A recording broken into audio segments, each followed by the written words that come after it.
Citi has had lofty aspirations since CEO Jane Fraser assumed control in 2021. The bank has undergone massive overhauls in multiple divisions, including its investment bank and its wealth division. Fraser put Andy Sieg, formerly of Merrill Lynch, in charge of Citi Wealth in 2023, and he has led the division to new heights. He hasn't made too many friends in the process.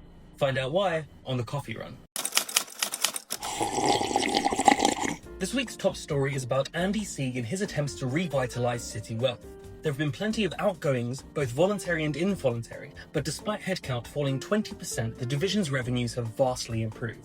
His success has also led to a promotion. Last November, he was made head of the US retail bank in addition to his existing role as head of wealth. To understand why Sieg has been given so much authority, it's good to understand what Citi Wealth is and the massive issues he faced. Citi Wealth is the bank's wealth management arm, meaning that it manages large sums of money for a range of wealthy clients. Citi had recently reorganised 3 different wealth management divisions into Citi Wealth. These included its private bank, Citi Gold, which catered to the mass affluent market, and Wealth at Work, which was a wealth arm tailored to wealthy lawyers. Sieg had his work cut out for him when he joined. In 2023, Citi's wealth business made a loss of 2% in terms of its return on tangible equity, or ROTE.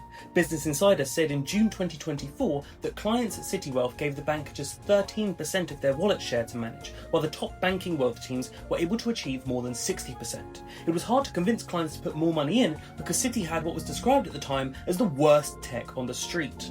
Business Insider said that Citi at the time had more than 6,000 applications, 30 different content platforms, and 70 different product processors. It also took Citi 9 days to open an account with a new client, which BI said was 3 times the industry average. It also said the estimated cost of fixing all this was more than $500 million, based on an audit from EY of Citi Wealth. Sieg made some cuts pretty soon after he arrived, in line with Citi's Bora Bora project, a multi-year plan to cut 20,000 jobs and streamline management layers. For example, Sieg weighed cutting 10% of Citi Wealth's London headcount a few months after Bora Bora was announced. However, those 20,000 jobs made up less than 10% of Citi's total headcount. Sieg has cut 20% of headcount in wealth since he joined, so he's been a bit more aggressive in his restructuring than other division leaders. Sieg's results as head of Citi Wealth have been very impressive. Citi Wealth became more profitable than the bank's markets business with returns of 11% and is aiming for a 20% return in the future.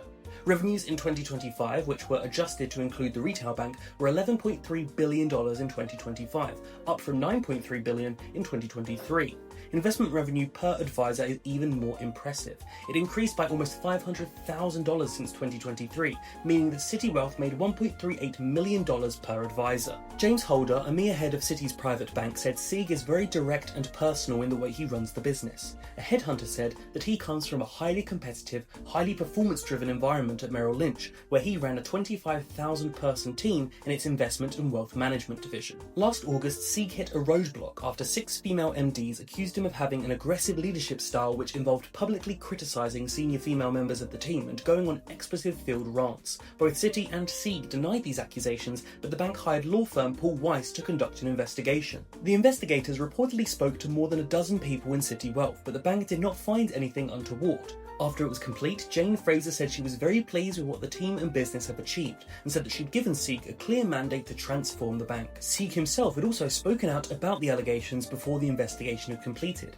He said that change is hard and that what he was doing was working. The issue that some took with Citi's investigation was that some of Citi's most senior former employees who'd left the bank were reportedly not spoken to as part of this process. For example, the FT said that Paul Weiss didn't speak to Naz Vahid. She was an early exit in Sieg's tenure and previously spent many years running Wealth at Work. Shortly after her departure, 17 bankers, including Joe Ryan, who'd been appointed interim head of the division, packed up and left for Bank of Montreal. Business Insider pointed out at the time that despite Citi Wealth's reputation, this division really was an industry leader and catered to more than 50,000 lawyers. Citi declined to comment on the specifics of the matter. Julia Carrion, formerly head of Citi Wealth's global platform and experience, later filed a lawsuit claiming the bank had a discriminatory and sexually harassing culture. Both Citi and Sieg deny the allegations. Citi said Carrion's lawsuit has absolutely no merit and that it will show this through legal process. One female supporter of Sieg seems to matter more than most, and that's Jane Fraser. She and Citi have deemed his work in wealth so impressive they've made him head of the US retail bank. As leader in 2 of the bank's biggest divisions, he'd surely be the frontrunner to replace Jane Fraser in the event of her departure. If Carrion's harassment case resolves in a positive way for Citi, that conclusion becomes even more likely.